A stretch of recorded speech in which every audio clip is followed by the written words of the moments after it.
estimados estudiantes, estimados colegas, amigos todos. Me es muy grato participar con unas breves palabras en esta inauguración de estas jornadas historiográficas que van a tocar un tema ciertamente crucial en torno a la crisis política, la sucesión presidencial y los golpes de Estado en el Perú republicano. Una mirada desde la historia.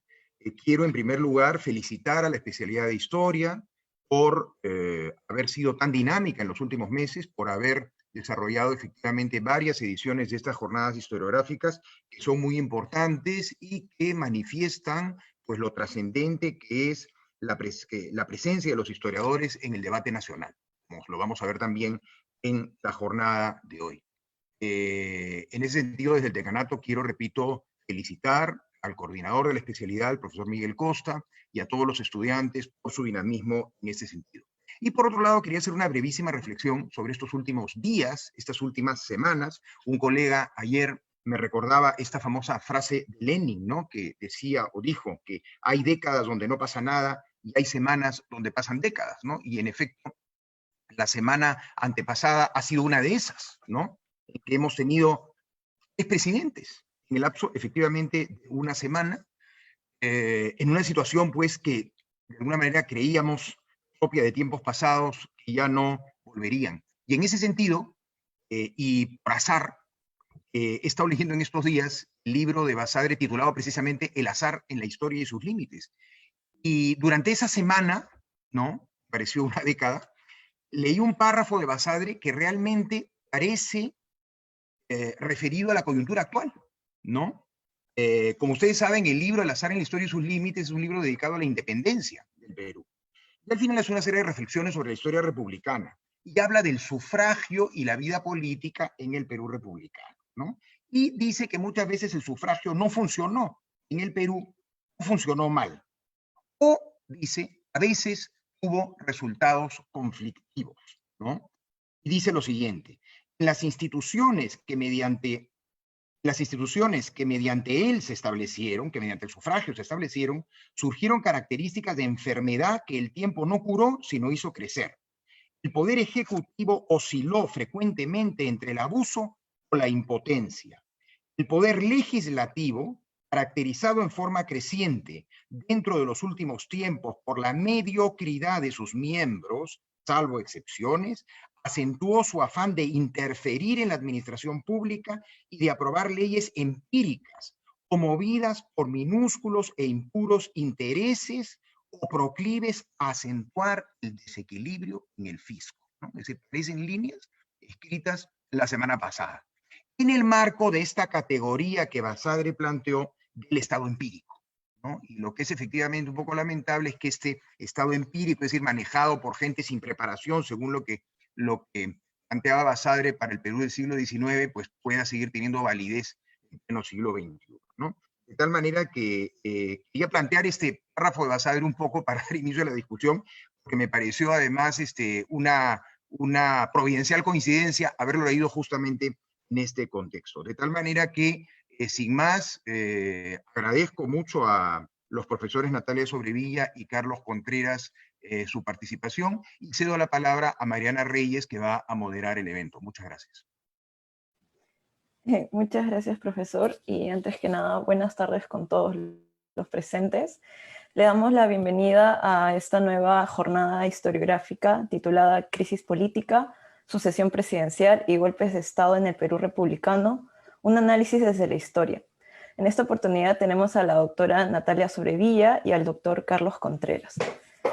Sobre los expositores, Natalia Sobrevilla es doctora y magíster en Historia por el Institute for the Study of the Americas de la Universidad de Londres, magíster en Historia Latinoamericana en la Universidad de Viena y licenciada en Historia por la Pontificia Universidad Católica del Perú. Ha sido profesora visitante en la Universidad de Yale y en la actualidad se desempeña como docente en la Universidad de Kent. Ha recibido numerosas becas de investigación de importantes instituciones académicas como el Leverhulme Trust, British Academy, British Library, Mellon Lassell Fund y la John Carter Brown Library. Además de numerosos artículos en libros y revistas, destacan sus libros Los inicios de la República Peruana, viendo más allá de la cueva de bandoleros, publicada en el año 2019, Andrés de Santa Cruz, caudillo de los Andes, publicada en español por el IEP en el 2015, The Rise of Constitutional Government in the Iberian Atlantic, The Impact of the Cádiz Constitution of 1812, publicada en el año 2015 y coeditado con Eastman, entre otros trabajos. Por otro lado, tenemos al doctor Carlos Contreras, que fue justamente, sacó su doctorado en Historia por el Colegio de México. Es magíster en Ciencias Sociales en la Facultad Latinoamericana de Ciencias Sociales y licenciado y bachiller en Historia por la Pontificia Universidad Católica del Perú. Ha sido profesor visitante en el Colegio de Michoacán, México, Universidad de los Andes, Chile, Universidad Autónoma Metropolitana, México y la Universidad de Tarapacá, Chile. Es profesor principal del Departamento de Economía de la PUC y dicta cursos de Historia en la Facultad de Letras y Ciencias Humanas y otras unidades académicas de esta universidad. Es miembro e investigador del Instituto de Estudios Peruanos y del Centro Latinoamericano de Historia Económica y Social.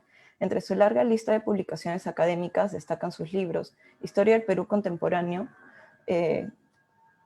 desde las luchas por la independencia hasta el presente, también publicado en el 2018 y en coautoría con Marcos Cueto, El aprendizaje de la libertad, Historia del Perú en el siglo de su independencia, publicado en el año 2015, Perú, la búsqueda de la democracia, del año 1960 al 2010, publicado en el año 2015, coautoría con Antonio Zapata, Las independencias del Perú, conseguida o concebida, publicado en el año 2015, coeditado con Luis Miguel Grave. Historia mínima del Perú, y también tenemos ha sido editor del Compendio de Historia Económica del Perú. Sin nada más que agregar, le damos pase a Natalia Sobrevilla, que nos va a hablar en esta ocasión. Muchísimas gracias, Mariana, por la presentación. Gracias a José de la Puente por su presentación también como decano de la facultad, a Miguel Costa por extenderme la invitación. Es un gusto hablar de estos temas al lado de Carlos Contreras, que es un colega que venimos hablando de estas cosas hace mucho tiempo, pero sobre todo pensar en el momento actual, en la coyuntura. Cuando la semana aciaga de los cambios tan dramáticos políticos, estuvimos en contacto con Miguel y estuvimos hablando sobre la importancia de tener una perspectiva a largo plazo y una perspectiva histórica sobre qué es lo que estaba sucediendo en el Perú, porque, como bien nos recordó José hace un momento, esto no es algo nuevo. Los conflictos entre el Ejecutivo y el Legislativo en el Perú son de tan larga data como el origen mismo de la República Peruana. Y recordaba yo también cómo el día 6 de abril de 1992, que fue un día lunes, la primera clase que tenía yo a las 9 de la mañana me la dio la doctora Margarita Guerra. Y lo primero que discutimos el día 6 de abril de 1992 fue justamente la historia del siglo XIX peruano y cómo era importante entender lo que había sucedido en el siglo XIX peruano para poner en contexto lo que acababa de suceder el 5 de abril de 1992.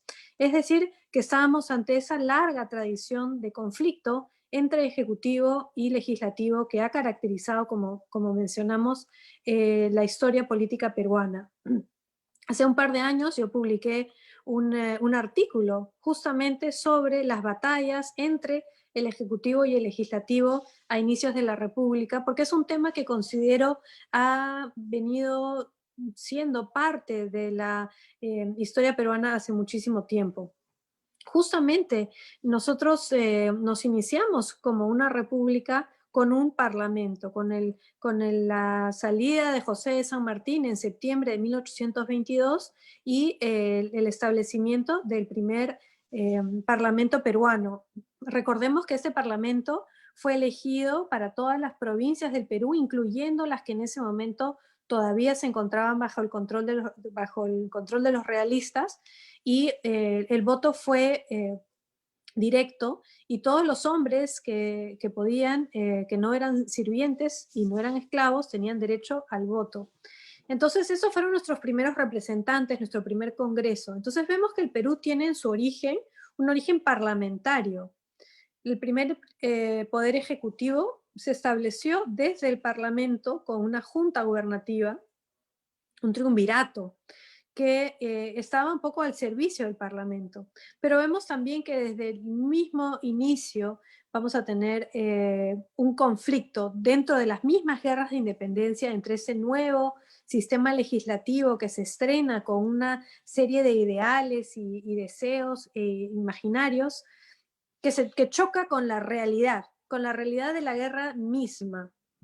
Y la guerra misma va a llevar, después de la derrota de la primera campaña de intermedios, a que ese triunvirato sea derrocado inmediatamente por una alianza militar llevada al frente por Andrés de Santa Cruz, justamente, y Agustín Gamarra, que van a presentarse en Balconcillo y van a organizar lo que se conoce como un motín de Balconcillo, donde le van a mandar un ultimátum a los legisladores en Lima y les van a decir que es necesario tener a un presidente, que el Ejecutivo como una junta, como un triunvirato, es demasiado débil y consideran que debe ser elegido José de la Riva Agüero, que va a ser justamente elegido por el Parlamento como el primer presidente peruano, y va a ser en este contexto. Es decir, que ya vemos desde el origen mismo del Perú este choque, este enfrentamiento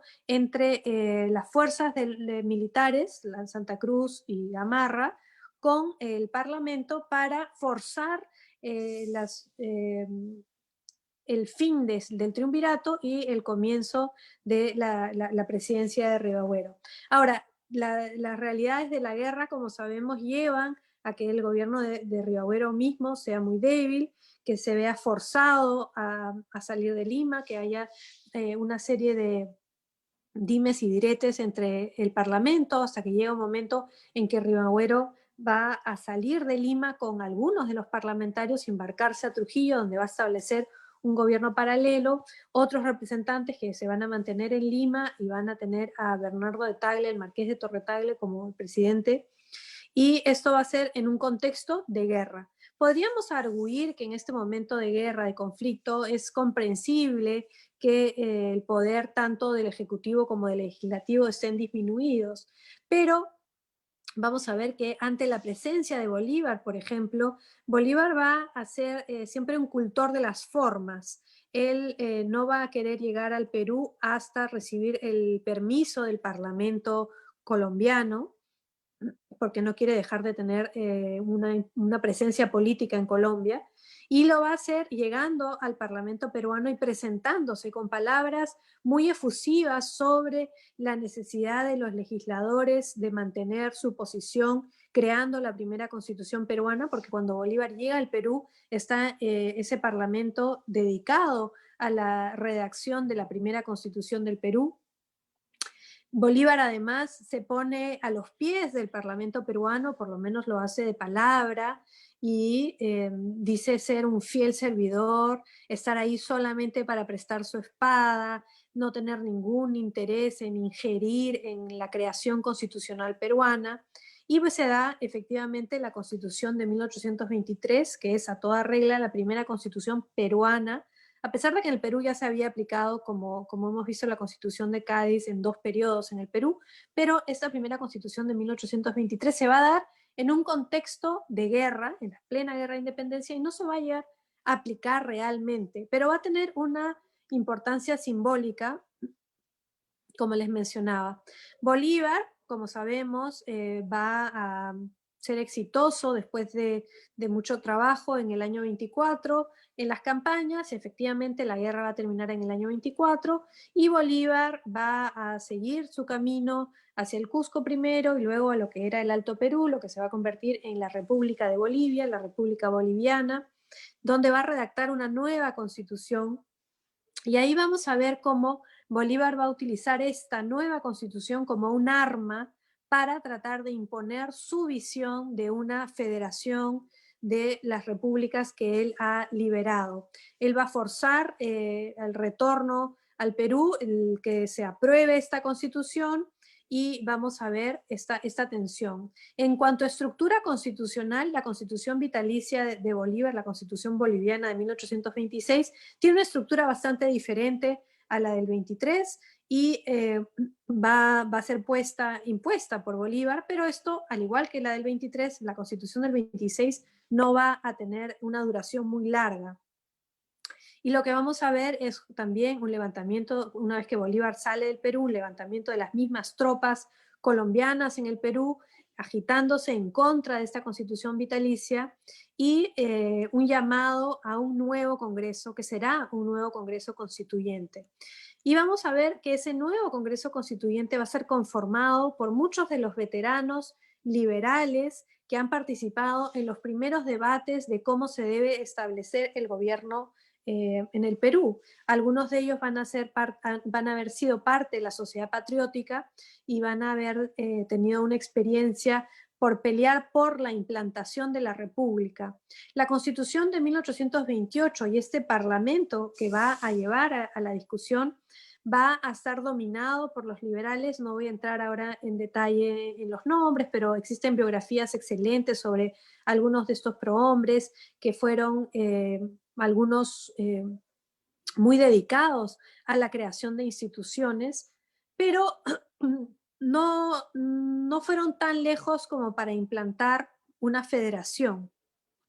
Se habló de la posibilidad federal y se crearon las juntas departamentales para las diferentes antiguas intendencias que ahora se convertían en provincias, para tratar de mantener un balance. En casi toda la antigua monarquía hispánica vemos que ha habido una serie de choques entre los poderes provinciales y los poderes centrales. Y el Perú va a ser uno de los pocos lugares donde esta confrontación entre el federalismo y el unitarismo o centralismo no se va a manifestar en una particularidad de guerras civiles. Lo que vamos a ver es que la Constitución del 28 tímidamente, y lo dicen los legisladores, temen crear un sistema que lleve a la disgregación del Perú y que por eso no van a implantar un sistema federal, pero incluyen dentro de la Constitución misma el programa para su reforma y crean ahí mismo la posibilidad de un nuevo momento constitucional o un momento constituyente. Esta va a ser la única constitución peruana que va a tener esto dentro de su origen mismo, la Constitución del 28, porque como decía, los legisladores temen avanzar demasiado hacia el federalismo. Y lo que vamos a encontrar en los años posteriores al paso de esa Constitución del 28 van a ser de mucha inestabilidad política. Vamos a ver las peleas entre Agustín Gamarra y Lamarck, van a ver la guerra con Colombia, también conocida como la Gran Colombia en ese momento, pero en ese tiempo era simplemente Colombia, para establecer una frontera con el norte. Vamos a ver a Gamarra imponerse sobre la mar y forzar su presidencia. Vamos a ver una serie de desavenencias entre Gamarra y Lafuente, y el Parlamento va a seguir cumpliendo un rol. Y lo que vamos a ver en estos años, que van a ser ya posteriores a la independencia y van a ir hacia los años 30 e incluso los años 40, es que los parlamentos van a tratar de encontrar un balance con estos líderes militares, también en algunos casos descritos como caudillos, y no van a tener necesariamente tanto éxito en controlarlos. Pero la función legislativa y el deseo por tener una legitimidad que se base tanto en la representación y en el Parlamento va a ser una de las cosas más llamativas de la política peruana de estas primeras décadas independientes. En algunas otras partes de la región latinoamericana esto no es tal. No existe una obsesión constitucionalista o parlamentarista como sí existe en el Perú. Vamos a ver que Gamarra, a pesar de sus desavenencias con el Parlamento, lo va a seguir convocando, van a seguir dándose elecciones parlamentarias. Y diría que de todas las instituciones es el Parlamento una de las que menos conocemos. No tenemos más que listas prosopográficas, pero no tenemos detalles sobre los legisladores, sobre las elecciones que llevaron a estos legisladores a sus posiciones, y solamente conocemos a los personajes más importantes. Yo creo que este es uno de esos vacíos que invito a todos a pensar en cómo podemos comenzar a llenar, conocer cómo hay diferentes regiones que se van a ir, van a estar siendo representadas o no.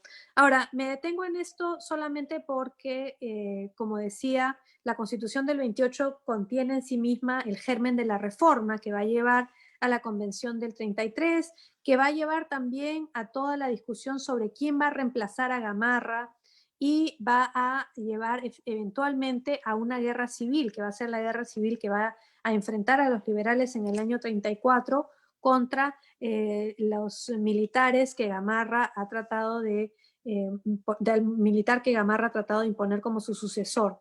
Estas guerras civiles van a ser como el comienzo de un momento de mucha inestabilidad política, donde ya vamos a empezar a reconocer estos conflictos, una vez más, entre legislativo y ejecutivo, que van a llevar a una disgregación, la disgregación a la que temían los liberales en el año 28 se va a hacer efectiva eventualmente con los conflictos y guerras civiles que van a atravesar el Perú en el año 34, 35 y 36, que eventualmente van a llevar a la creación de la Confederación Perú-Boliviana en manos de Andrés de Santa Cruz y la separación del Perú en dos repúblicas, la República Norperuana y la República Surperuana. Entonces, todo este ciclo político va a terminar con la derrota, estoy avanzando rápido porque estoy consciente del tiempo, va a llevar a la derrota de la Confederación y eventualmente a la muerte de Gamarra en el año 41, perdón, la derrota de la Confederación en el 39 y la muerte de Gamarra en el año 41, y esto va a desatar un proceso de anarquía, un proceso de disgregación muy profundo, donde vamos a ver una serie de confrontaciones, donde vamos a experimentar gobiernos transitorios, porque tenemos la desaparición física del presidente. Es decir, tenemos un presidente en funciones, que es Agustín Gamarra, un presidente en ese momento constitucional, con una nueva constitución, que es la Constitución Conservadora de 1839, dada en Huancayo, después de la derrota de la Confederación, y Gamarra va a morir en campaña, y entonces se van a, de alguna manera, dar algunas similitudes a lo que sucede con una vacancia. Es decir, la vacancia en este caso se da por la muerte de Gamarra. ¿Quién lo va a suceder?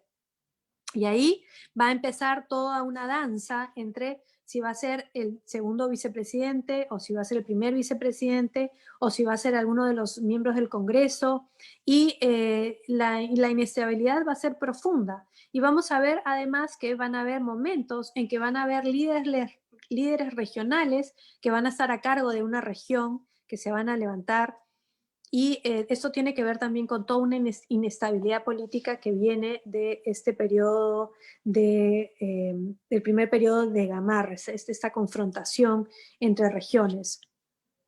Ahora, este momento entre el año 41 y el año 44, que va a ser cuando se va a dar la victoria de Ramón Castilla en la batalla del Carmen Alto, son una serie de años que van a ser justamente los de más inestabilidad. No los voy a aburrir ahora con los nombres de todas las personas que detentaron el poder ejecutivo en ese momento, pero sí les voy a recordar que algunos son nombres que ahora consideramos fueron presidentes del Perú y otros no tanto. Es decir, muchas personas recuerdan, por supuesto, a Domingo Elías y la Semana Magna, pero ¿cuántas personas recuerdan realmente a Justo Figuerola o a Manuel Menéndez, que fue quien realmente llevó el Estado por mucho del tiempo hasta que se instauró Castilla, finalmente en el año 45, después de unas elecciones? Entonces, vamos a ver que este momento de inestabilidad política va a ser uno de los principales. Vamos a ver que estos choques entre el legislativo y el ejecutivo van a ser parte del sistema político peruano desde sus inicios.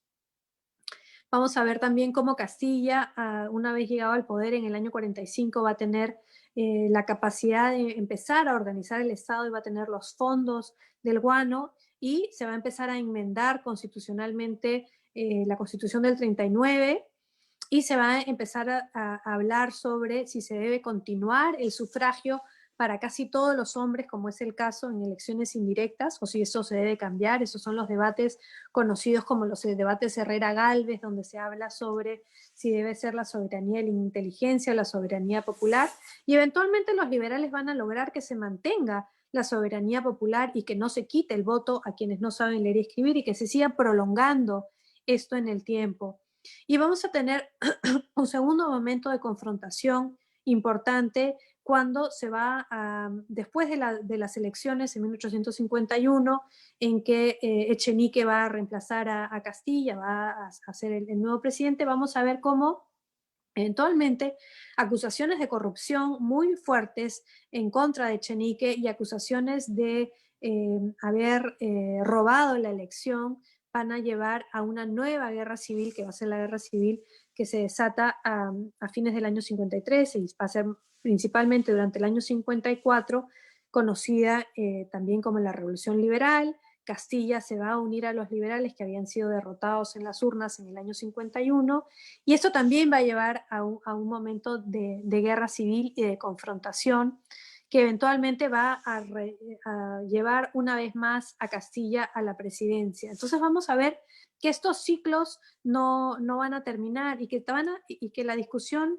constitucional va a estar centrada en muchos de ellos. Va a haber una nueva constitución que se va a dar en el año 55, después de una constituyente también, donde se van a presentar algunos de los grandes temas que han interesado a los liberales por más de una generación, que incluyen la abolición del tributo, la abolición de la esclavitud, la abolición de los fueros, el fuero eclesiástico y el fuero militar, el fin de la pena capital y una serie de elementos más. Pero además esta convención constitucional va a ser la primera donde van a poder votar todos los hombres, incluyendo quienes han sido hasta muy poco tiempo esclavos, pero no van a poder votar quienes han apoyado a Echenique, y van a ser elecciones directas. Va a haber un pequeño periodo a mediados del siglo XIX donde van a darse elecciones directas en el Perú. Pero eso no va a llevar necesariamente a mayor estabilidad. Va a haber una vez más una confrontación entre esta convención y Castilla, que va a llevar eventualmente a Castilla a cerrarla y a llamar a unas nuevas elecciones para un nuevo Congreso de 1858, que Castilla tampoco logra controlar y que eventualmente se va a llevar a disolver. Estas cosas de las que nos hablaba José, y con esto ya voy a empezar a cerrar porque creo que ya mi tiempo está cerca al final. José nos hablaba sobre esta visión de Basadre, en cómo muchos de estos congresos estaban más interesados en lo que podían llevar para su propio interés. Y repito, es poco lo que nosotros todavía conocemos del funcionamiento de estos congresos o de estos congresistas. Hemos tenido un interés mayor hasta ahora en nuestros gobernantes y en el Ejecutivo. Pero yo creo que es importante, sobre todo ahora que nos enfrentamos a una situación donde el sistema peruano ha virado a ser cada vez más parlamentario, porque de alguna manera este sistema híbrido que tenemos en el Perú, que no es completamente presidencialista y tampoco es completamente parlamentario, sino que es un híbrido, en este momento este balance se ha llevado más hacia el Parlamento. Entonces, me parece que como historiadores es importante que reflexionemos sobre el origen de estas instituciones, sobre los problemas y los límites de estas instituciones y cómo podemos comenzar a comprenderlas para poder entender el pasado sobre el cual se basa el presente en el que nos encontramos. Muchas gracias. Muchas gracias, doctora.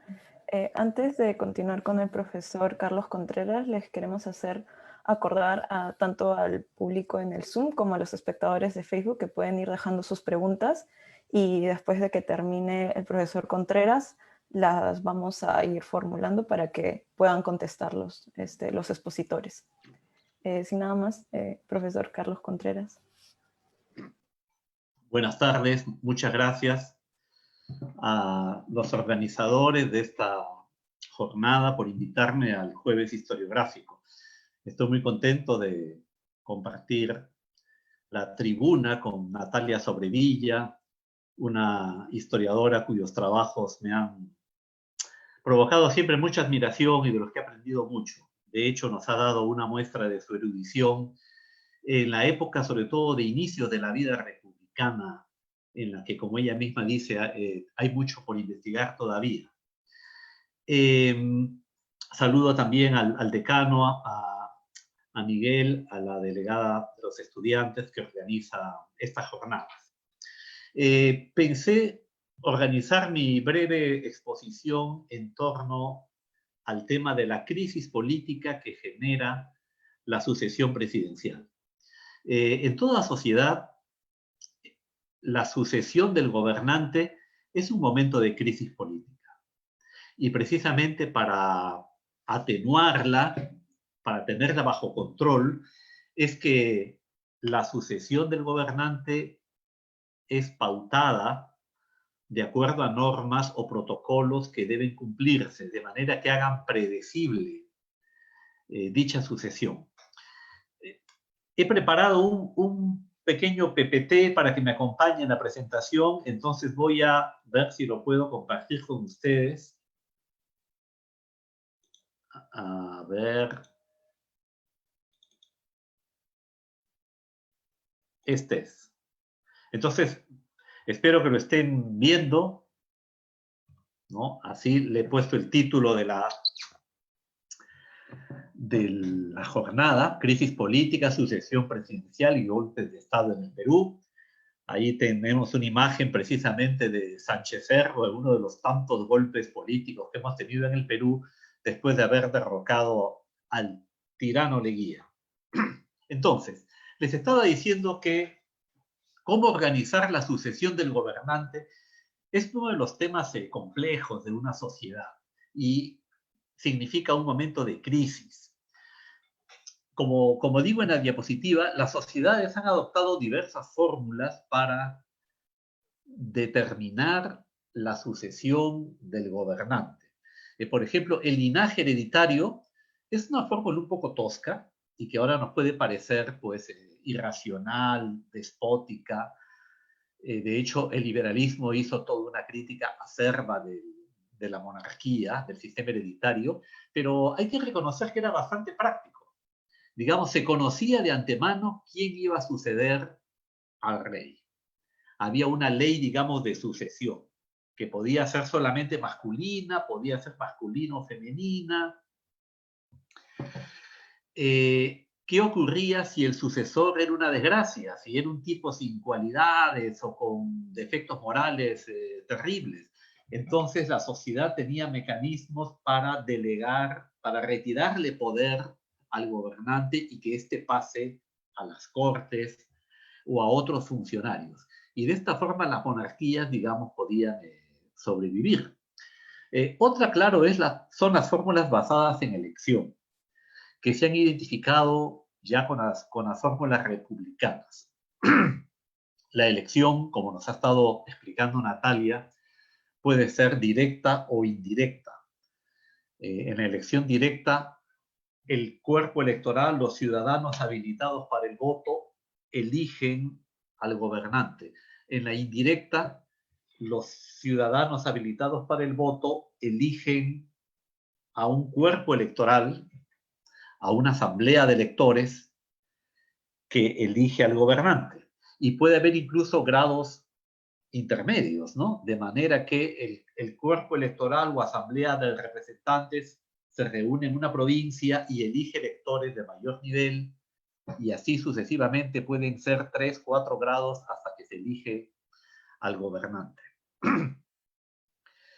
En el Perú, como sabemos, decidimos adoptar la fórmula republicana de gobierno y hubo un debate bien interesante en ese momento entre la tendencia monarquista encabezada por San Martín, Monteagudo, y que tenía representantes criollos como Hipólito Unanue, muy valiosos, y la tendencia, claro, republicana que tenía a Faustino Sánchez Carrión como su príncipe, digamos, más destacado.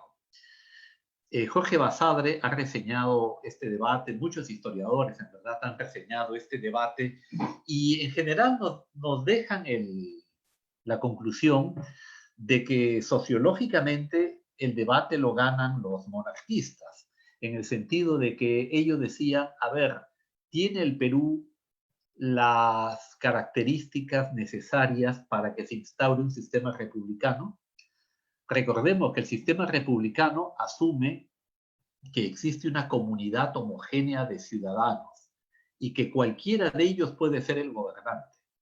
El sistema republicano parte de la premisa de que hay una igualdad básica en derechos políticos y cultura política entre la población, de manera que cualquiera de ellos puede ser legislador, gobernante, militar, etc.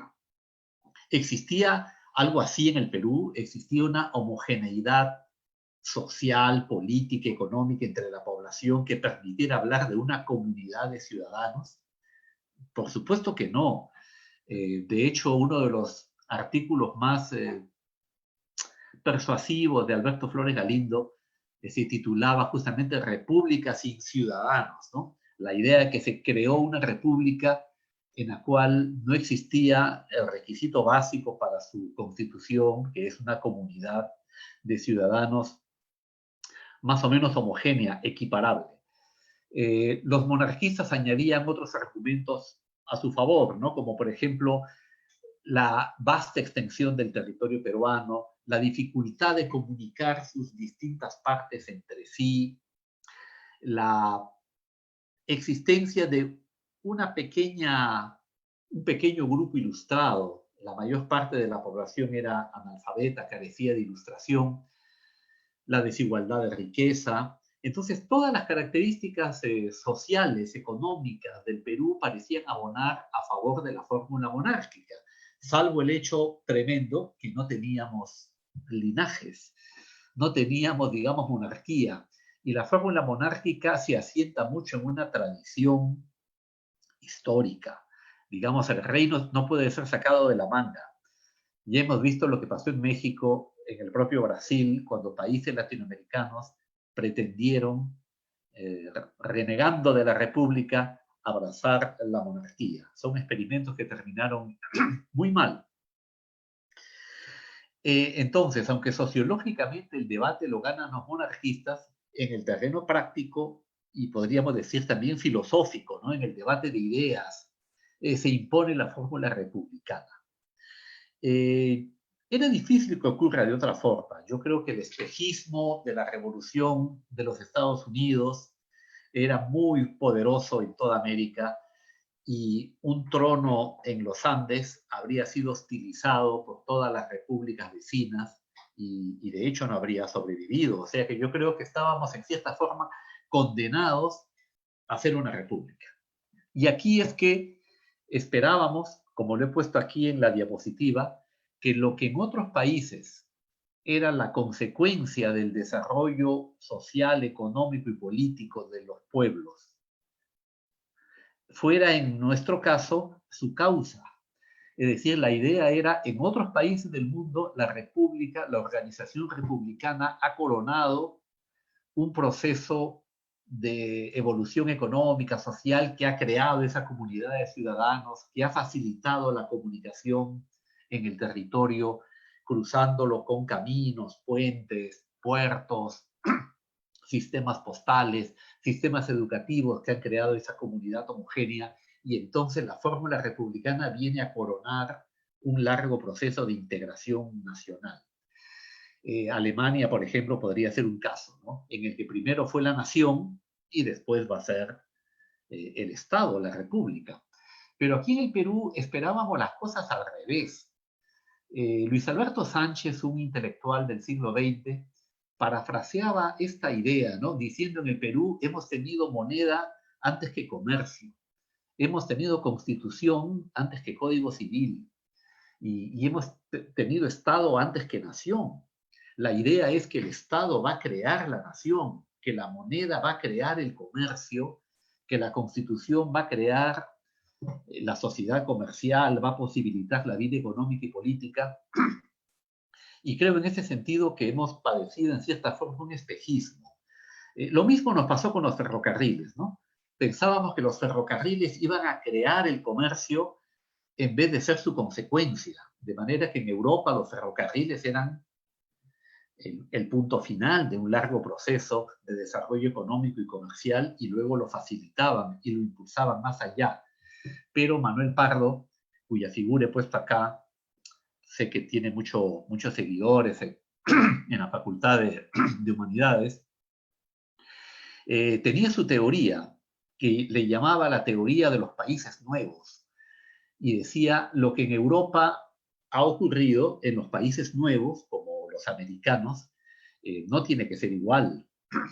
En Europa, los ferrocarriles han colaborado a que el comercio se desarrolle más. Aquí van a crear el comercio, aquí su labor es más valiosa. Y lo propio esperamos de la organización republicana. El mecanismo electoral se fue ajustando a lo largo de la República. Natalia Sobrevilla nos ha ilustrado acá de cómo los constituyentes del 56 introdujeron brevemente la elección directa, pero lo que predominó en el siglo XIX fue sobre todo la fórmula de elección indirecta, en el que muchos podían ser votantes. La población masculina adulta en general podía ser votante, independientemente de su condición económica, racial, educativa. Pero la ascensión a la primera magistratura de la nación era controlada por el sistema indirecto, de manera que cuando se reunían los electores era más factible ahí controlar el voto. Yo en un artículo que publiqué en El Comercio hace unas semanas hacía un paralelo con lo que pasa en nuestro sistema universitario, sin ir más lejos, en nuestra amada PUC, donde los profesores no elegimos al rector, sino que elegimos a unos electores, elegimos a unos miembros de la asamblea universitaria para que ellos lo elijan. ¿Y por qué no hay elección directa del rector en el caso de la universidad? ¿Por qué se piensa que sería mejor la fórmula indirecta? Bueno, podría ser un largo debate y no es el tema de este mediodía, ¿no? El debate es la fórmula de elección republicana. Pero un debate así se planteó y llevó a que en 1896 se hiciera una reforma importante que creó el voto directo, pero a cambio de eliminar la amplitud de los votantes. De manera que ya el voto no va a ser general, sino se va a reducir a aquellos varones mayores de 25 años, luego se rebajó la edad a 21, que supieran leer y escribir. Esto redujo el cuerpo de electores a una ínfima minoría, valga la redundancia. En la elección de 1899, creo que votaron 108.000 personas. En la de 1903, algo así como 140.000 personas. De un país de 3,5 millones de habitantes. Es decir, votaba menos del 5% de la población.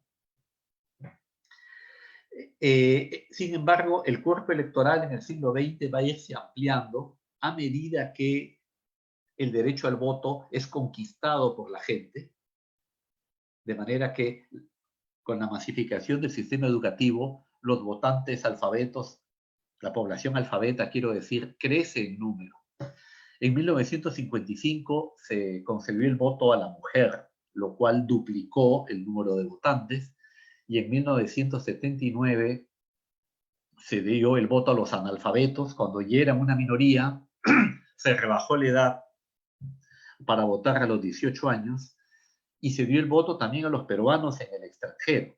Pero esta apertura del cuerpo electoral, manteniendo la elección directa, fue contrapesada con la introducción de la segunda vuelta electoral. Y esta segunda vuelta le va a permitir a la élite nacional controlar el acceso a la presidencia. Lo que antes se controlaba por el sistema de elección indirecta y luego se controlaba reduciendo el cuerpo de electores a aquellos votantes alfabetos, varones, ahora se va a tratar de controlar con el mecanismo de la segunda vuelta, que permite pues, a la oligarquía, económica, política, a las élites intelectuales, negociar con los candidatos que pasan a la segunda vuelta sus programas. He hecho aquí un cuadrito estadístico en el que, a ver, pongo esto por acá abajo, un cuadrito estadístico en el que presento en dos grandes periodos, el siglo XIX entre 1821 y 1895 y el siglo XX y comienzos del XXI, el número de mandatarios que hemos tenido. La lista la he hecho a partir de la Wikipedia, de la lista que sale en la Wikipedia, donde tenemos un total de 139 mandatarios desde 1821, incluyendo aquellos que tuvieron periodos de gobierno muy breves, transitorios, ¿no? Y en la última columna están los mandatarios de ese número que han sido resultado de algún tipo de elección. Entonces, quizás como consuelo, podemos ver que hemos mejorado al pasar del siglo XIX al siglo XX. De los 98 mandatarios que hubo en el siglo XIX, solo 20 fueron resultado de alguna elección, sea por el Congreso o sea por elección popular. Mientras que de los 41 mandatarios, para empezar se han reducido mucho el número de mandatarios, al pasar del siglo XIX al XX, a pesar que el siglo XX tiene un periodo mayor de tiempo, ¿no? Tenemos 124 años, mientras que en el siglo XIX tenemos solo 74 años. Pero a pesar de esa brecha, de ese lapso de tiempo mayor, el porcentaje, podríamos decir, de gobernantes que fueron resultado de alguna elección, legítima o no legítima, pero alguna elección, fue más de la mitad. Entonces hemos pasado de una proporción de 20 sobre 98 a 23 sobre 41, lo cual nos podría hacer ver pues que el aprendizaje del sistema republicano, aunque ha sido muy lento, penoso, fatigoso en el Perú, ha venido haciendo progresos. Y quiero referirme justamente al periodo del siglo XX. En el siglo XIX sabemos que la sucesión presidencial no se dio por elecciones siempre, sino que hubo el mecanismo de la montonera. De esto quizás podría hablarnos más Natalia, ¿no? Pero la montonera solía comenzar con un pronunciamiento de algún caudillo. Este pronunciamiento esperaba tener eco en diversos lugares de la República. Y entonces, a la medida que más adhesiones había, el gobernante de turno podía ceder el poder, podía renunciar al poder. El pronunciamiento generalmente pedía la renuncia del presidente de la República, invocando alguna infracción legal, constitucional, o algún motivo que lo deslegitimaba como presidente. Y ya les digo, este pronunciamiento podía ganar adhesiones y esto podía llevar a la renuncia del gobernante o no. Y podía desembocar en una guerra civil, si llegaba el caso. Sin embargo, a finales del siglo XIX, el ejército pasa por un proceso de profesionalización. El armamento se ha vuelto más sofisticado y ya no es posible que una montonera pueda enfrentar a las Fuerzas Armadas. Y por eso es que en el siglo XX el ejército va a constituirse como el gran dirimente de las crisis políticas que hemos tenido. En 1914 hubo una crisis política ocasionada por la escisión del Partido Civil en dos bloques. Esta crisis política fue aprovechada por el Partido Demócrata, que logró imponer a Billinghus como presidente, pero enfrentado al Congreso. Y se produjo aquí un enfrentamiento entre poder ejecutivo y legislativo, de los que Natalia nos ha anticipado, han sido frecuentes en la historia del Perú. El coronel, era en ese momento coronel Benavides, actuó como el brazo político de la élite civilista, en verdad. Era un momento en el que la élite civilista controlaba al ejército y despojó del poder a los demócratas y lo devolvió al civilismo a través de la convención de partidos. 1930 yo diría que fue una reedición del golpe del 14. En este caso, Leguía se había apartado del Partido Civil, había creado su propia organización política y se había vuelto contra sus antiguos compañeros del Partido Civil. Y Sánchez Cerro, que lideró el golpe de 1930, fue en este caso el nuevo Benavides, es decir, el caudillo militar que devolvió el poder a la élite económica y política del país, representada en el civilismo. En 1948 tenemos otro golpe militar parecido al del año 14 al año 30. La diferencia es que ya no existe el Partido Civil, pero sí existe una oligarquía conformada por grandes empresarios mineros, los latifundistas de la costa, aliados con empresas extranjeras, sobre todo de los Estados Unidos, que veían sus intereses amenazados por el ascenso del partido aprista, que había pasado a tener un papel protagónico en el Parlamento. Entonces teníamos un Parlamento controlado por el partido aprista y un gobierno en manos de José Luis Bustamante Rivero, que era un candidato de coalición entre la oligarquía y las fuerzas del APRA, las fuerzas, digamos, alternativas. Nuevamente se produjo el divorcio entre el Poder Ejecutivo y el Legislativo, y en este conflicto, ya les digo, las Fuerzas Armadas, el Ejército, hacen de poder dirimente. Y el general Odría dio el golpe de Estado que va a devolver el poder al bloque oligárquico. De manera que estos golpes del 14, 30 y 48 tienen ese molde. Pero ese molde se rompe para 1962 y 68, porque las fuerzas militares han evolucionado, han pasado por un proceso de mutación ideológica, política, y han sido, se vuelven proclives al desarrollismo.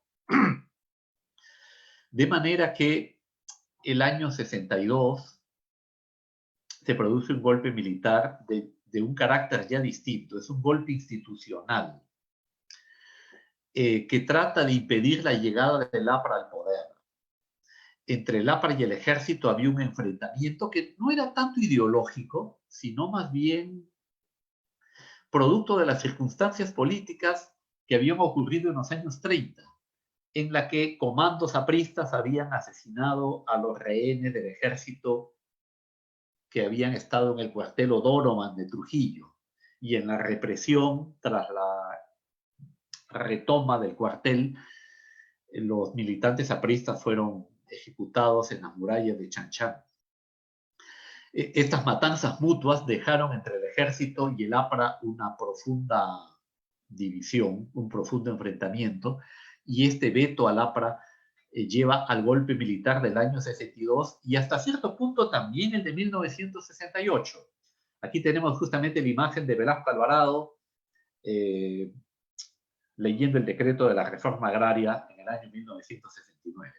Por eso es que digo que esos golpes militares de los años 60 mostraron que la oligarquía había perdido el control de las Fuerzas Armadas y entonces ya no espera de ellas o no quiere de ellas este papel dirimente en el caso de los conflictos.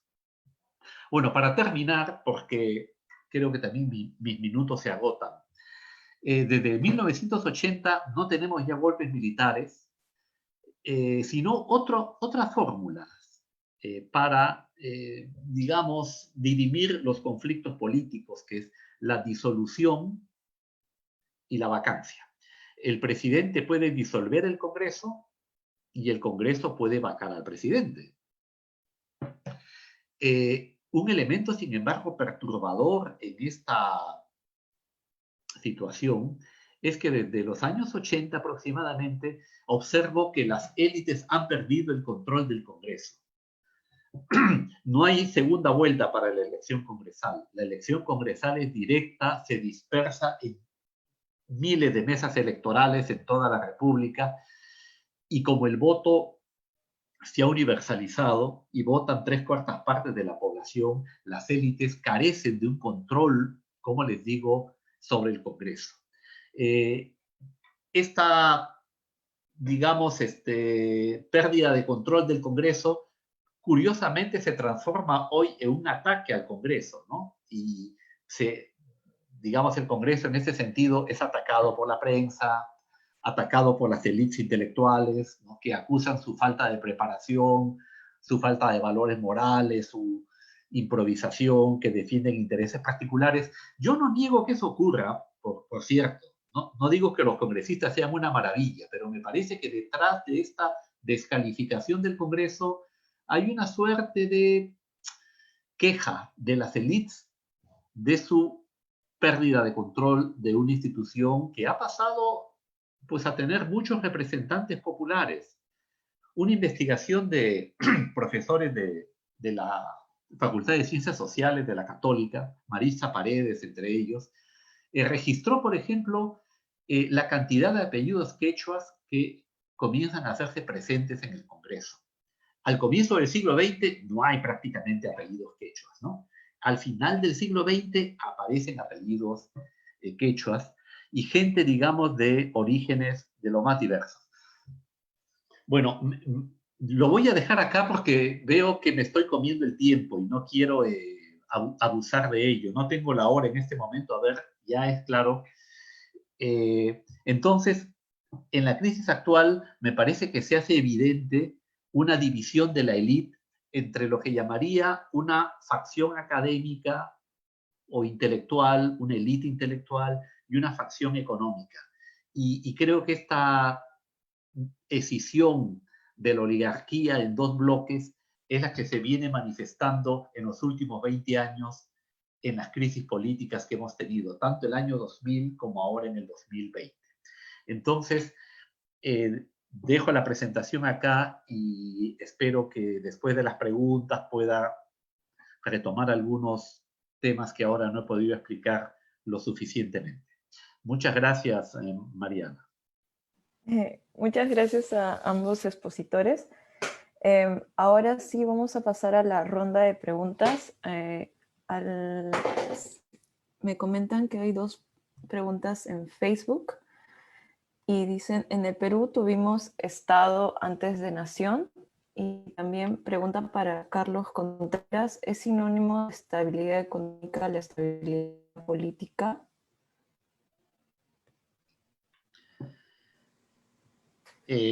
¿Vamos a acumular varias preguntas, Mariana, o vamos respondiendo una por una? Creo que podemos ir respondiendo Respondiendo, una por ya. una, y yo les voy dando conforme al orden de llegada. También le hacemos recordar a todos los asistentes del Zoom que pueden ir dejando sus preguntas en el chat, y a los de Facebook que también pueden hacer las preguntas y nosotros se las vamos a ir dando a los profesores en el Zoom. Ya. Bueno, entonces entiendo que hay estas 2 preguntas. Si hemos tenido Estado antes que nación, que era, claro, la afirmación de Luis Alberto Sánchez. Yo creo que sí. O sea, en el Perú hemos tenido el continente antes que el contenido, muchas veces. Hemos tenido la carátula del libro antes que las páginas interiores, ¿no? Hemos tenido la retórica, ¿no?, la figura jurídica quizás simbólica, pero no el contenido. En ese sentido, yo les plantearía, pues, la pregunta, ¿existía una comunidad nacional en el Perú de comienzos del siglo XIX? Para citar a mi maestro Heraclio Bonilla, ¿existían peruanos en el Perú de 1821? Él respondía que no, ¿no?, que lo que existían eran indios, mestizos, criollos, esclavos, pero no existían los peruanos como comunidad nacional. La idea fue que los peruanos iban a ser el resultado de un Estado. Entonces esperábamos que el Estado, a través de su labor rectora, educadora, homogenizadora, iba a crear la comunidad de peruanos, y que la nación iba a ser la consecuencia del Estado, en vez de lo inverso, que era como había ocurrido en la historia del Viejo Mundo. En cuanto a si es lo mismo la estabilidad económica y la política, bueno, se refieren a ámbitos diferentes, pero están muy relacionados, y quizás la pregunta va a eso, ¿no?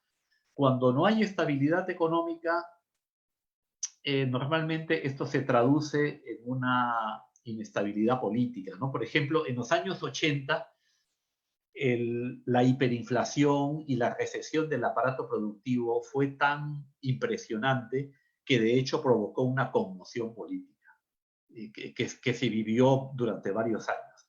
Y también ocurre en la corriente contraria, cuando hay inestabilidad política, como por ejemplo ahora, la economía se resiente, porque claro, la inversión no va a ocurrir si no hay tranquilidad y certidumbre de lo que va a venir. Entonces yo me imagino que los inversionistas en los momentos de grave inestabilidad política postergan sus inversiones, incluso las familias, ¿no? Postergan sus decisiones de compra, la gente se vuelve más cauta, prefiere ahorrar porque los tiempos no son claros en el futuro. Muchas gracias. Hay otra pregunta de Ernesto Jorge. ¿Se puede asemejar los golpes militares con las disoluciones y vacancias? ¿Se puede decir que ahora tenemos la democracia como un valor supremo que se respeta y mejora la situación de inestabilidad política? A ver, me parece que la pregunta tiene dos partes, ¿no? Primero, si los golpes militares se pueden comparar a las disoluciones y vacancias. Bueno, en cierto sentido sí, en otros sentidos, claro, son muy diferentes, ¿no? Un golpe militar, yo diría, era un procedimiento mucho más ilegal, inconstitucional, mucho más tosco, brutal, es decir, era una ruptura del orden constitucional flagrante. Mientras que las disoluciones y las vacancias son constitucionales y justamente se han creado para que no haya necesidad de la dirimencia militar. Se ha creado la figura de la disolución y la vacancia para que cuando ocurre un conflicto político, una crisis política, no tengamos que tocar la puerta del cuartel para resolverla, sino que haya una fórmula prevista por la propia ley que le dé solución al conflicto. Entonces, la solución puede darse como lo que hizo el presidente Vizcarra el año pasado. Disuelve el Congreso y convoca uno nuevo, con esperanza de que así la crisis se calme. Quizás el error de Vizcarra fue que en el nuevo Congreso no consiguió tener aliados, no consiguió tener representantes, no creó una coalición legislativa de apoyo. La otra forma de resolver la crisis política es la vacancia. En este caso, no es el Ejecutivo el que disuelve al Legislativo, sino al revés. El Legislativo disuelve o remueve al Ejecutivo, que es la figura de la vacancia presidencial. En ese sentido es que los podría equiparar a los golpes militares como forma de solución de una crisis política. Pero me parece que la disolución y la vacancia son un avance, ¿no? En el sentido de que el golpe militar era una cosa, ya les digo, más flagrante, más tosca, más brutal, en la cual no había previsión de qué iba a pasar después. Podía ser que como Benavides hagan una convención de partidos y que en un año devuelvan el poder a la élite política. O podían quedarse 8 años, como Dría, o 12 años, como Velasco. De manera que el golpe militar yo creo que es de mucha mayor incertidumbre y en este sentido la disolución y la vacancia me parecen un avance. Mariana, yo quería agregar algo muy corto sobre esta pregunta. Estoy de acuerdo con Carlos que justamente los golpes militares son mucho más flagrantes, pero también estamos viendo que las medidas constitucionales se están llevando, es decir, se está empujando y probando la elasticidad de la Constitución. Es decir, la figura de la vacancia está establecida como, y no está particularmente regulada, que fue algo que se habló mucho después de que el Tribunal Constitucional decidiera no pronunciarse al respecto. Pero son figuras que se están llevando a su límite, porque la vacancia presidencial no es un juicio político, no es un impeachment al estilo de la Constitución norteamericana. Además, los cambios que se han venido haciendo constitucionales han llevado a una división de poderes un poco precaria, porque si además tenemos un sistema unicameral donde solamente se requieren 86 votos y se deja a la decisión de estas 86 personas qué cosa significa una moralidad o inmoralidad o capacidad moral.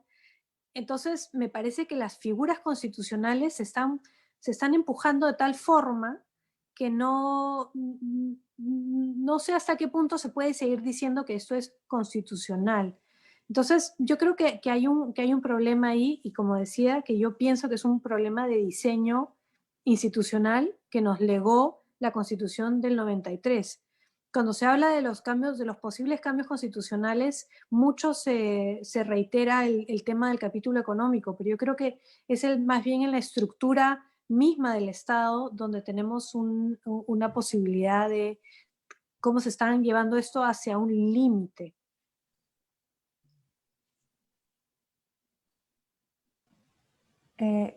Sí, hay bastantes preguntas, entonces vamos a ver si podemos decirles más o menos cuáles son y después la vamos respondiendo. A ver. Aquí veo preguntas en el chat, no sé si esas Sí. también. Sí, hay tanto preguntas en el chat como también preguntas en el Facebook. Bueno, la primera es de María Sonia y pregunta, primero lo felicita por las ponencias y pregunta, entonces, ante la situación actual que viene atravesando el Perú, es producto de la división de la élite, ¿cómo revertir en un país donde existe racismo y discriminación? Una pregunta de Facebook dice, ¿se puede hoy cambiar el sistema republicano? ¿Cómo? Después hay otra pregunta para Natalia Sobrevilla, que dice, en el siglo XIX, la proliferación de constituciones llevó a discusiones sobre las interpretaciones de las mismas. ¿Cómo se resolverían esas discusiones con nuevas constituciones?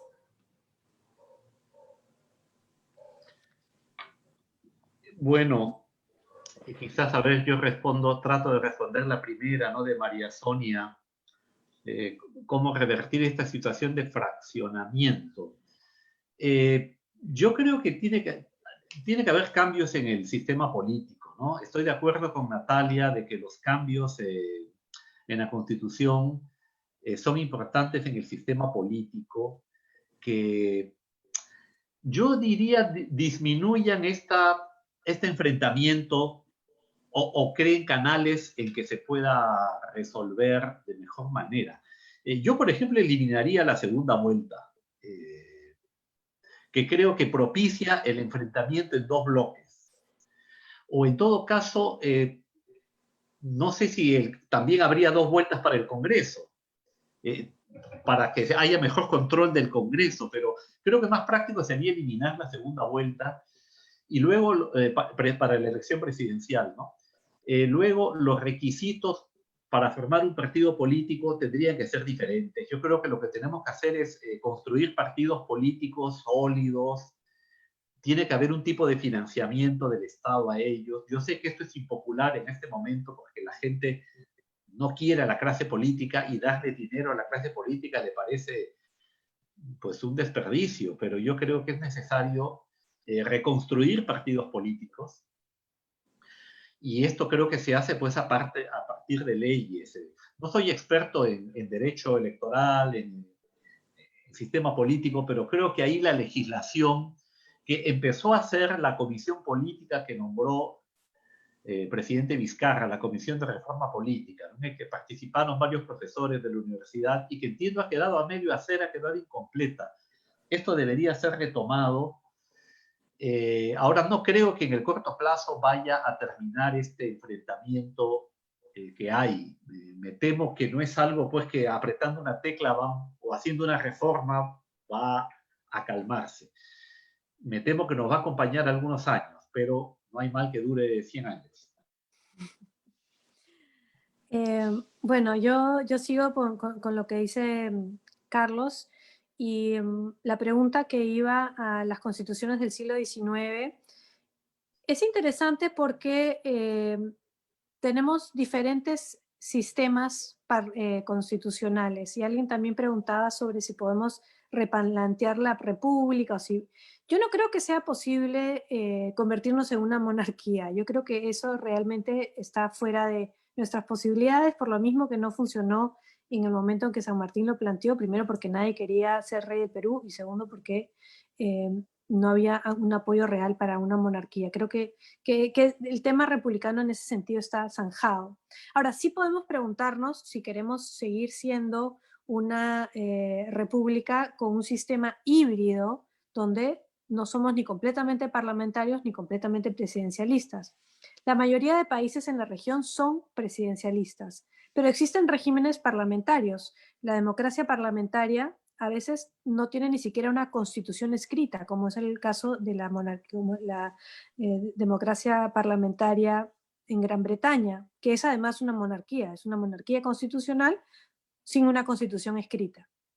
Pero ¿qué sucede en los países que sí escribimos constituciones? Existen también países como los Estados Unidos que han tenido una sola constitución con una multitud de enmiendas constitucionales que han ido haciendo cambios en el sistema. Y vemos también, y lo hemos visto en las elecciones presidenciales últimas en los Estados Unidos, que los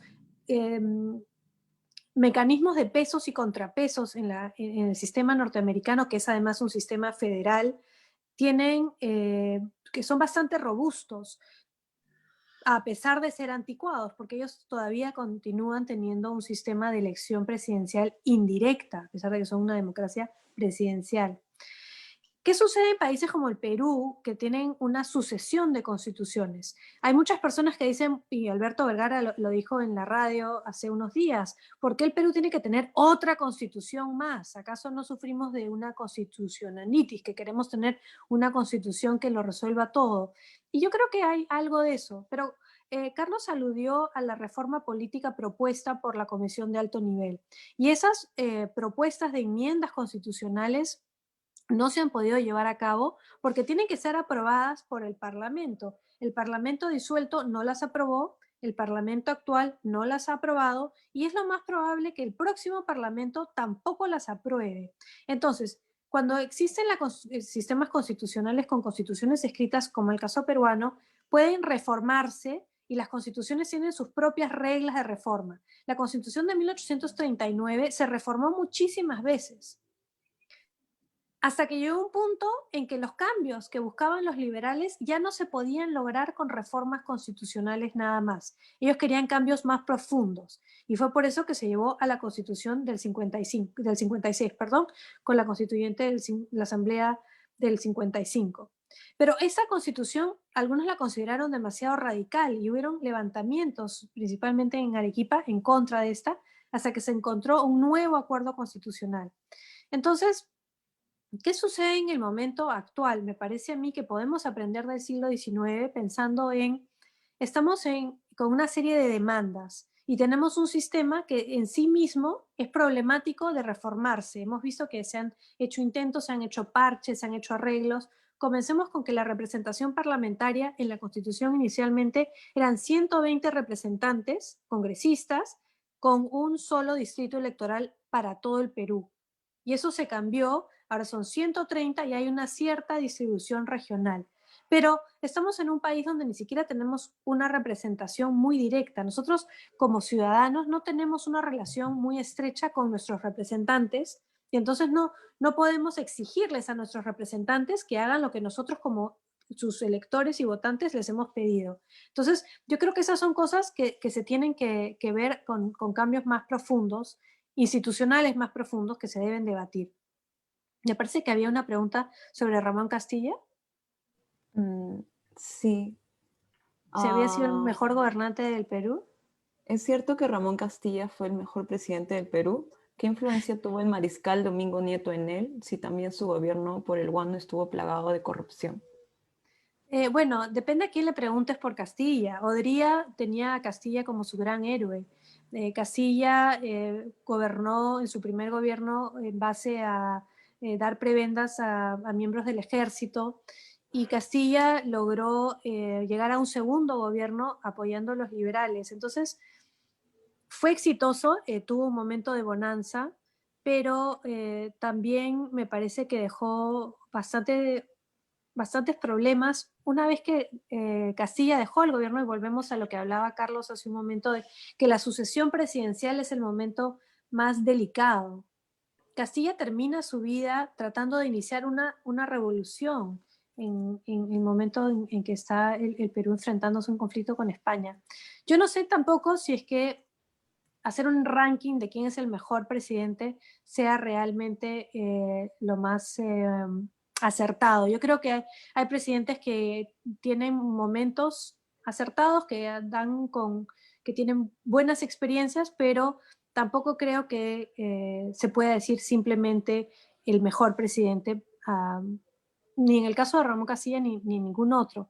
Castilla además tomó como suyo el ideario de los liberales de la abolición de la esclavitud y la abolición del tributo, y hay toda una leyenda sobre Ramón Castilla como el libertador Ramón Castilla, que dio la libertad, incluso se cantan coplas en su nombre. Pero no olvidemos que la abolición de la esclavitud en el Perú en realidad fue una manumisión generalizada, donde el Estado peruano utilizó los ingresos del guano y las deudas que tomó para darle dinero de compensación a los que habían sido dueños de esclavos, creando un sistema aún más desigual económicamente. Carlos puede hablar mucho más sobre esto, y esto es algo que propició Castilla. Quienes se beneficiaron con la abolición de la esclavitud fueron los grandes dueños de esclavos, que recibieron una compensación monetaria importante. Quienes habían sido esclavos no recibieron ninguna compensación, recibieron su libertad. ¿Pero qué significaba su libertad?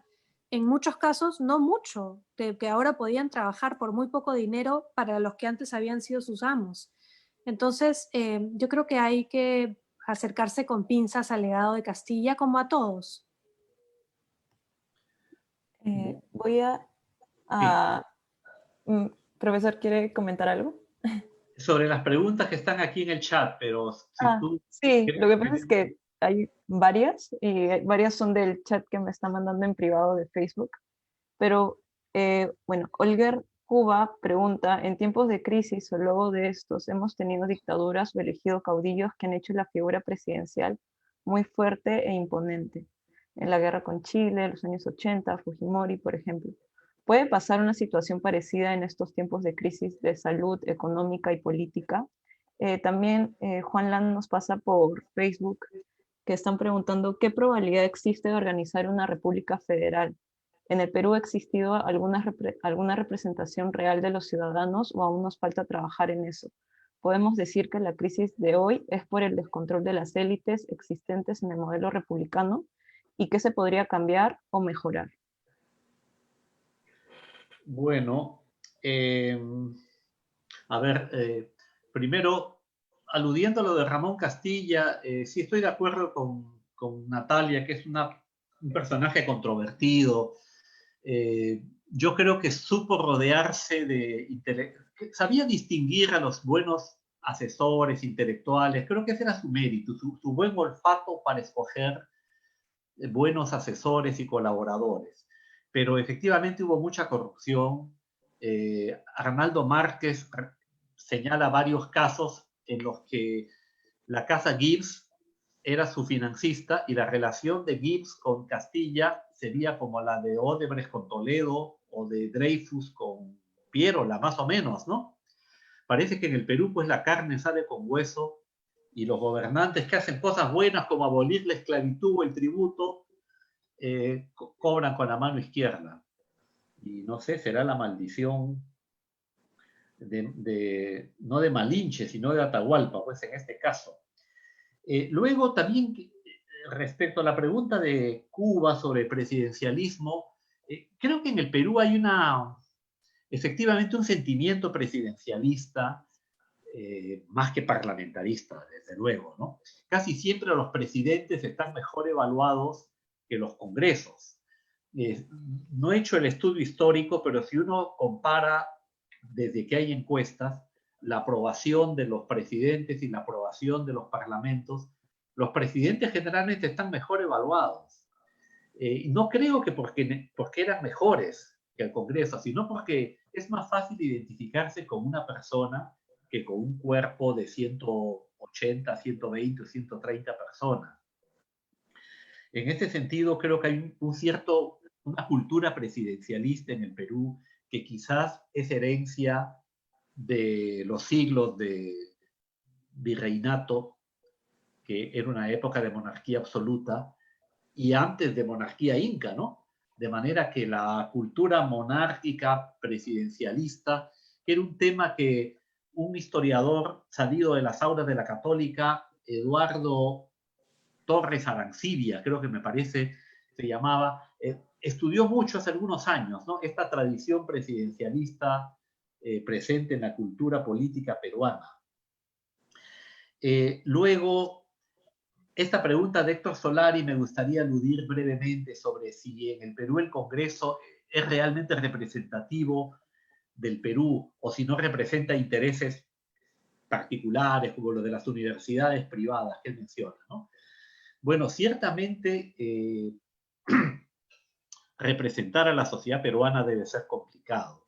Recuerdo una frase de Julio Kotler. Él tenía una mirada así muy amarga sobre el Perú, que es una larga tradición peruana, ¿no? Que viene desde González Prada, por lo menos, de despotricar del Perú y de los peruanos. Y una frase que él decía es que el problema del Perú es que los peruanos no éramos representables. Es decir, el problema de la representación no es solo de los representantes, nos decía Julio Kotler, sino de que la población debe tener intereses representables, que puedan ser representables.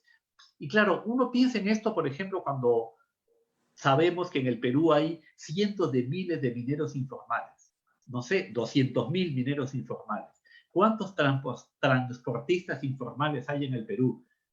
Miles. Y tienen derecho a tener representantes. Entonces, los mineros informales, aunque no nos guste su actividad, los transportistas informales, aunque reneguemos de ellos, tienen derecho a tener representantes. Pero los intereses de ellos se van a enfrentar radicalmente con los del transporte formal o con los de la minería formal. ¿Y cómo se resuelve ese entrampamiento? Estamos educados a pensar que todos los conflictos pueden ser resueltos, pero hay sociedades donde los conflictos son más complicados de resolver y me temo que estamos frente a un caso así. Y ahí es que los politólogos, la reforma política va a tener que hurgar muy fino para ello, ¿no?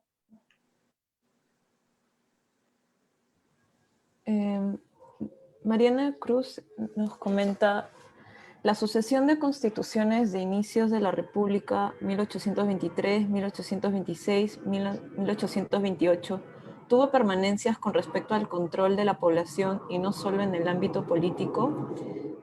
También nos pregunta Héctor Alejandro Solari: ¿podría explicarse para el caso peruano más la idea del divorcio dentro de la élite? ¿Por qué los analistas, al menos en la Argentina, opinan que el Congreso está divorciado de los sectores populares porque serían representantes de una élite vinculada con las universidades privadas? A ver, yo quisiera hablar un poco sobre las constituciones iniciales y también regresar a una pregunta anterior que se hizo sobre el federalismo y sobre cómo el Perú no tuvo realmente una experiencia de federalismo como en otras partes de la región. Leguía incluso trató de crear regiones, el mismo Alan García en su primer gobierno hizo un proyecto de regionalización, pero yo creo que después de los años iniciales de la República, donde se pensó realmente en una posibilidad federal y no se llevó a cabo, no ha existido un deseo real de un espacio federado. Existen regiones y ciudades en el Perú que resienten mucho el poder de Lima y podemos explorar también los motivos históricos y económicos que han llevado a la preponderancia de Lima, sobre todo después de la abolición del tributo indígena que eliminó las cajas fiscales en las regiones. Pero una vez que las regiones dejan de tener sus propios ingresos, esto se convierte en algo más complejo. Entonces, el tema federal, yo no creo realmente que el Perú pueda necesariamente construir ahora un sistema federal. Sobre las constituciones y la representación, esa es una excelente pregunta y también engarza un poco con la pregunta final sobre el divorcio entre las élites políticas y la población. Las personas que diseñaron, los hombres, porque fueron todos hombres que escribieron estas primeras constituciones, tenían una serie de ideas ilustradas sobre la representación, sobre la estructura estatal y cómo debía darse. Y también, como se dijo en una de las preguntas más temprano, sobre que el Estado va a preceder a la nación. Entonces vamos a ver que muchas de estas constituciones son un poco como propuestas, es decir, no están reflejando realmente la realidad del Perú, sino están reflejando el deseo de las personas que están tratando de organizar un Estado. Recordemos además que si vemos el mapa del Perú hoy, el espacio que controlaba el temprano Estado republicano era muchísimo menor. Entonces, estamos viendo quiénes eran realmente los ciudadanos de inicios de la República. Ahora, es complejo pensar de ahora hacia el futuro, cómo podemos pensar en esta representación o en esta conexión entre los ciudadanos y los representantes. Yo creo que parte del problema viene justamente de que tenemos una distancia tan grande entre los representados y los representantes, o los electores y los elegidos. Una de las medidas que se dio y que ganó con aprobación casi absoluta, que fue la no reelección congresal, yo siempre consideré extremadamente peligrosa, porque el que tendría que ser el premio a una buena gestión es la reelección, sobre todo de un representante. Si un representante no tiene que rendir cuentas a las personas que lo han elegido, entonces el representante, la distancia que existe entre el representante y el representado es inmensa. Si no existe un castigo al no reelegir a una persona que se considera que no ha hecho lo correcto, entonces ahí hay un problema. En las últimas elecciones congresales hemos visto que casi siempre el partido que tenía el mayor número de escaños durante un periodo se reducía de manera inmensa el siguiente periodo. Es decir, casi todos los partidos que habían sido gobierno eran pulverizados en las urnas en la siguiente elección. Este es el castigo. Ese es el castigo que dan los electores. Yo creo que va por ahí el tema de cómo podemos fortalecer la ciudadanía. Y por más que estoy de acuerdo con Carlos, en este momento los legisladores son las personas menos populares del Perú, pero eso no quita que no los necesitemos. Un sistema puramente presidencial donde no existe una representación parlamentaria me resulta a mí extremadamente peligroso. Yo creo que tiene que existir este sistema de pesos y contrapesos. Y que justamente nuestra labor hoy es discutir cómo podemos tener un mejor sistema de representación. Bueno, complementando a ver lo que ha respondido Natalia, primero estoy de acuerdo con ella en que el Congreso es la institución republicana por excelencia. Creo que si algo distingue a la República de otras fórmulas de gobierno, no es el poder ejecutivo, sino la existencia de un cuerpo de representantes que pueden controlar, fiscalizar al poder ejecutivo. Me parece interesante la pregunta sobre la opción federal. En el Perú es complicado un régimen federal e incluso un régimen descentralista, porque el Perú es un país que nació de arriba hacia abajo o del centro hacia la periferia. No es un país como otros que se han hecho más bien de abajo hacia arriba o a partir de la aglomeración de distintos territorios autosuficientes, que podría ser el caso alemán, por ejemplo, ¿no? En ese sentido, somos un país de matriz centralista y llevamos casi como una marca en la frente, digamos, el centralismo. Esto, no obstante, no debe llevarnos a no intentar la descentralización, que creo que es algo bueno y útil. Y en este sentido, yo recordaría la experiencia del gobierno de Andrés Cáceres, después de la Guerra del Salitre, cuando implantó el régimen de descentralización fiscal entre 1886 hasta 1895. Estuvo vigente en su versión más radical. Luego Pierola le limó mucho sus aristas más agudas y sobrevivió hasta 1920. Y luego Leguía ya le puso el punto final y se acabó esa experiencia descentralista. Yo creo que tendríamos que volver a algo así, a darle a los gobiernos regionales control de ciertos impuestos y del gasto que pueden hacer con ellos. Yo sé que en este momento se les paran los pelos a ustedes, ¿no? O sea, se horrorizan de pensar que las élites regionales van a controlar gasto público, porque la imagen que tenemos desde el centro es la de unas élites regionales corruptas, incapaces, sin preparación ni calificación. Pero creo que esa es una opinión centralista también.